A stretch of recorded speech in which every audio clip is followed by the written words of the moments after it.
a sudden, my friend fell to the ground. And I thought, well, he stumbled, you know. And for some reason, I stepped off of the curb. And when I did, a shot came from behind and passed over my left ear. And I headed for my car immediately and went home. And, your friend dropped, in other words, to be out of the line of fire. Before the shot was fired.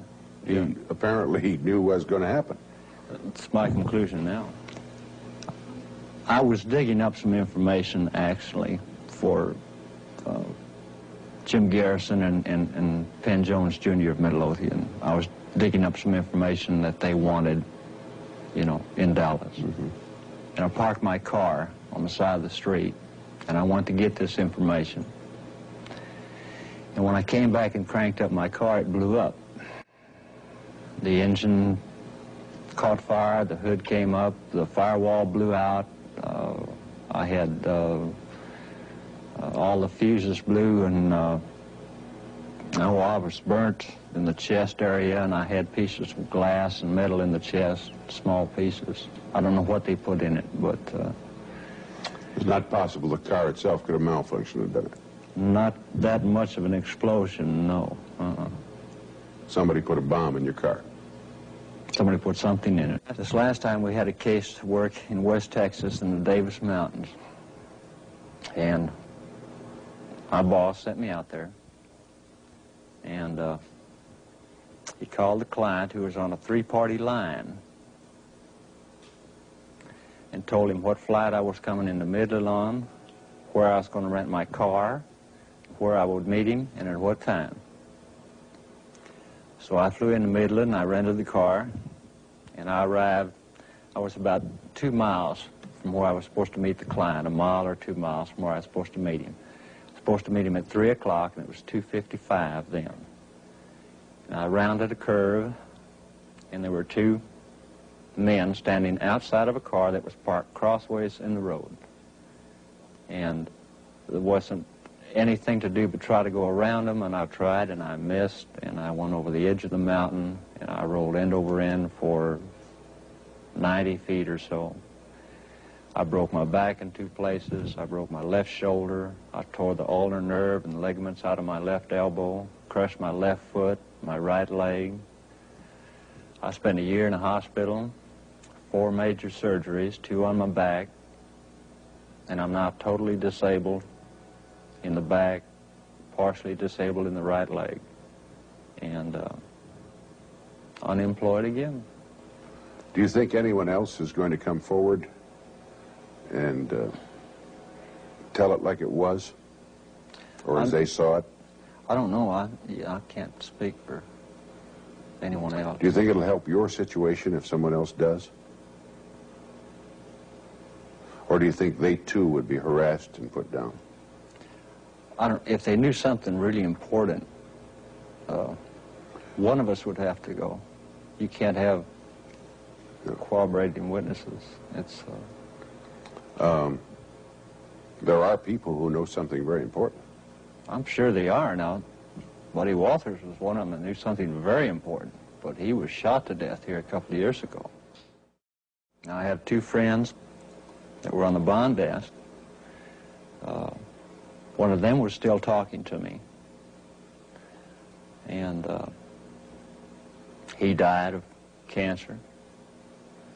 And then the other one, he died here, I believe, last December of a kidney infection.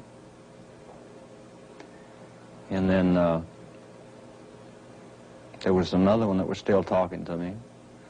And these were all people with the sheriff's office now. And he died, and I'm not really sure what he died of. I called the sheriff and offered my condolences, you know, and all the sheriff had to say was he had more chain than he could carry, the man that died.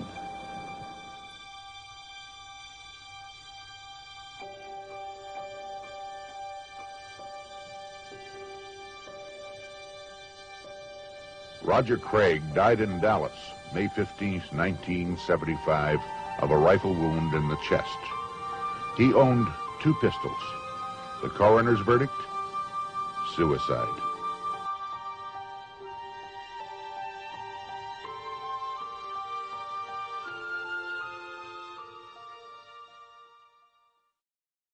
Everyone is waiting to hear what's going to happen next, as if... Using this microphone? No. Which isn't in yet? This is the one you're going to have to use. This isn't in yet? No. How are we going to use this? Just like this. We'll switch it. Switch cords. What are you doing, Mort? This one will be okay.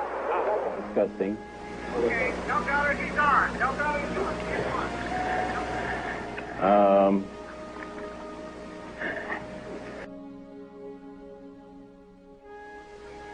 Yes. Walker.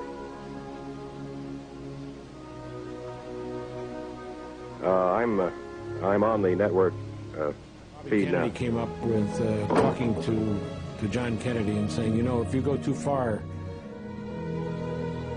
We are told that the gunshot wound, a fatal wound inflicted on the President of the United States, entered at the base of the throat and came out at the base of the neck.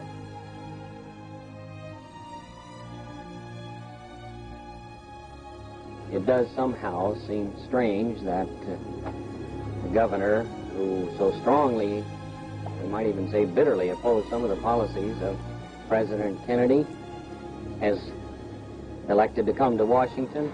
This is Captain Will Fritz of the Dallas Police Department. The Chief of Detectives is a man who's known as perhaps one of the most astute crime investigators in the whole Southwest.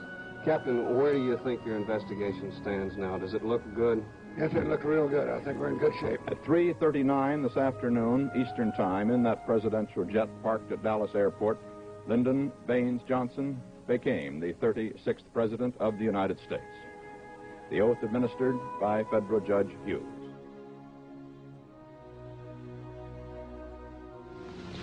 There are occasional signs of continuing conflict between the civilian and military aspects in the Pentagon.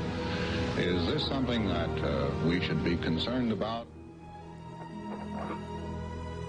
But is, I think, also a mark upon the respectability and responsibility of some of our citizens.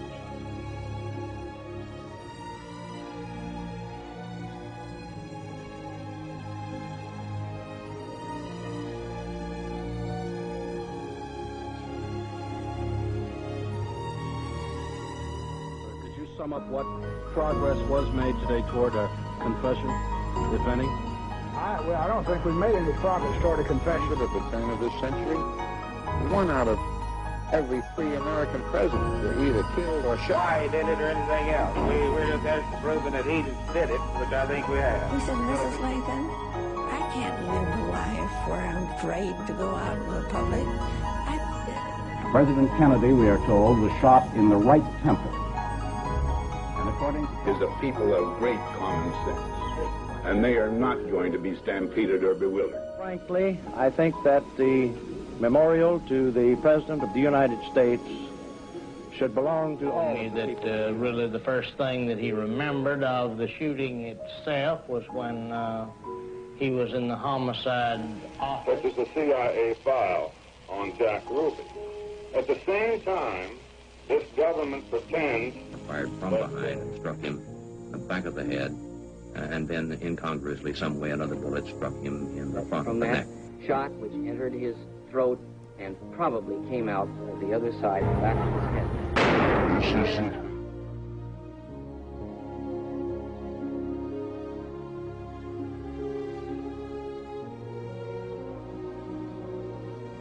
Well, there was a Dallas police officer running up the grassy knoll to the picket fence. So I immediately assumed. Where would you like to live? Well, I suppose in Boston, because, well, that's where he comes from, where he belongs. I suppose any other place you'd be sort of drifting. You want to be with him? Yeah. You're pretty much in love with him, aren't you? Oh, no. But I said no, didn't I? Yes, you did. I was hoping you wouldn't say anything because your reaction was wonderful. That's great. You are pretty much mother. I suppose so.